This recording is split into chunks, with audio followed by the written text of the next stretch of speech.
Ephesians chapter 6, verse 12, the verse I want to talk about today is, for our struggle is not against flesh and blood, but against rulers, against powers, against the world forces of darkness, against the spiritual forces of wickedness in heavenly places.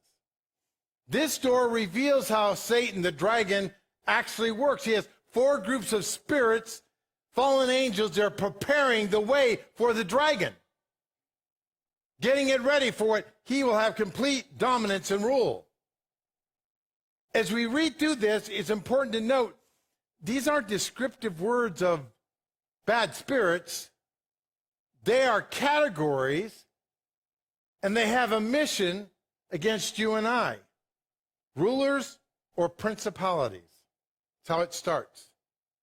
We're to fight them. They begin to do a work to pull your gaze off Christ. Guys, look over the wall right there. I want you to see that over there on the wall right there where it says that. That's what Satan does. Pulls your gaze. Directs you another way. There's nothing over there for those that are still looking.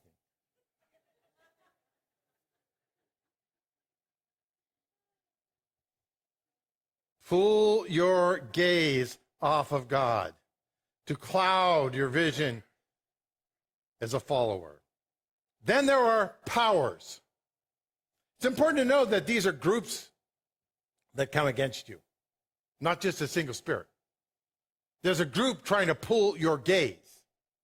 If they succeed at pulling your gaze, the second group comes in and joins the other. Because as a follower of Christ, with the authority that we have, no one spirit can come against us. It takes a group. And they pull your gaze. The second, the powers come in, and they cause you pain. Pain. Because there's something about pain that begins to change how you see and how you think. They dream up ways to be malicious, to cause you pain. Often they use people that are close to you because there's greater pain in that. There's greater hurt in that. This group of spirit is just thinking of how someone can say something and how an old wound of yours can be used against you, and how you're in fights constantly because you got that old wound that needs inner healing. How to cause you pain. Because then as you're lost your gaze, the only thing now is you're seeing your pain. That's all you see. And you're focused on the pain. With your gaze off God and your heart filled with pain, you can't see straight, and you're confused, you're numb, you're feeling overwhelmed. Then powers of darkness of this world. A darkness, a presence that's tangible, that brings darkness, deception, lies, to obscure things, to alter your thinking with lies. No one loves me. God is against me. I'm just not enough. You're doing that deliberately, because we don't wrestle against flesh and blood. Your gaze was pulled, your heart is filled with pain, and now darkness and deception, they surround you, confuse you, you cannot see. Even if someone comes in, don't you see that? No, because there's a spiritual power I've allowed to gain access, and now I have 3 groups battling me. And finally, spiritual wickedness in high places. It moves in for the kill, to take you captive, to destroy you. Great way. In the second heavens, powerful spirits are watching, and as they see that, they come in for the kill. It's interesting to know, this is how Satan, this is how the devil, this is how the dragon brings down a nation. Taking the gaze off, causing pain, bringing darkness, then dominating. Just what he does for a nation, he does against you and I. And this door is open And we can see, because we have seen the devil's impact, the dragon's impact. What is the answer? What is the response to that? Well, Matthew 28 makes it very clear. It says, we're called to disciple nations. I want you to hear the word nations. We're called to disciple people, and we focus on that a lot. But we're called to disciple nations. As a church, you have authority. We've heard a lot about legislative lately. You have legislative authority and power to represent God for the nation. During the 70s, we preached the gospel, and millions came to know the Lord. Young people and hippies and all types of people that were outside the church. God just reached out and grabbed a generation that was being lost. And yet, unbelievers taught doctrines.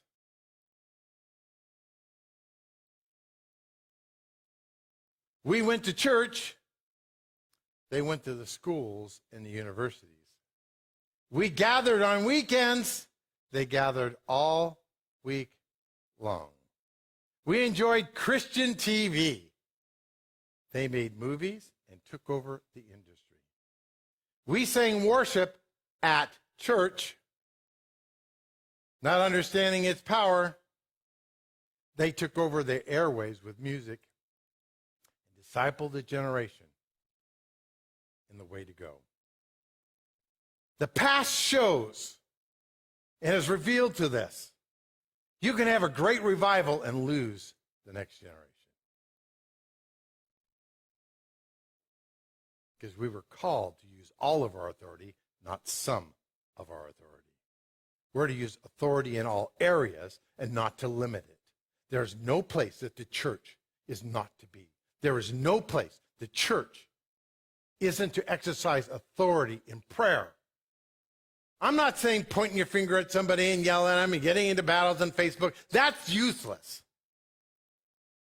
But to declare and understand and realize we can have authority here. Not because I'm trying to legislate behavior, because we're trying to stop the dragon. And the steps he's working on us and others. The last 2 years, we have seen the dragon try to stop church altogether. And many churches have ceased. Many other churches have been exposed that they're really not churches. Because a church is God's body. It's not what a group of people get together and make happen. It's not because you wear the right clothes, sing the right songs. Because it's the power of the Spirit. And you understand your authority. The dragon has caused many churches to lose their gaze on God.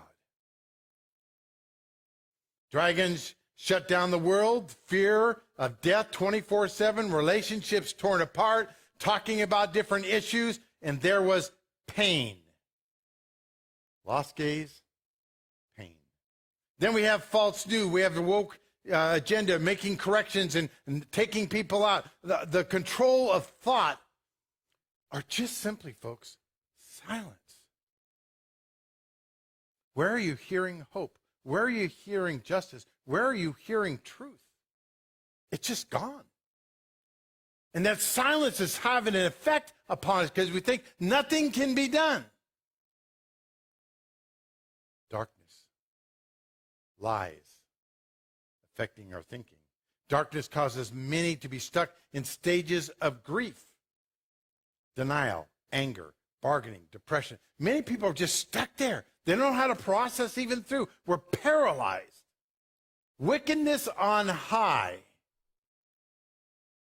Regional powers, world powers have taken over the places in the media, in the school, in the government, in the business. They have changed the meaning of a family and even what a family is. They have changed churches, even what churches represent, what they're to be about. Wokeness, war, rumors of nuclear war, the fact that we can change who we are and become, we can live forever by just changing out different parts of our body. creating new virtual worlds where we want to be lost in something that's not real. Violence and murder has gone so skyrocketed. It's unbelievable. Like the days of Noah, all preparing the way for the dragon. We see this. There seems to be no way forward. And the enemy, we can see him coming up close to take us.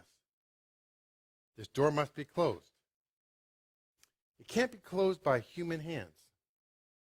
Your desire, your wishes. You can push on that door all you want. It will have no effect. But if you speak to it, if you declare, if you recognize I am the ecclesia, the governing body of bringing God's kingdom here, if I recognize that and speak to it, the Spirit can close it. Hello, I hope we've added value to your life today.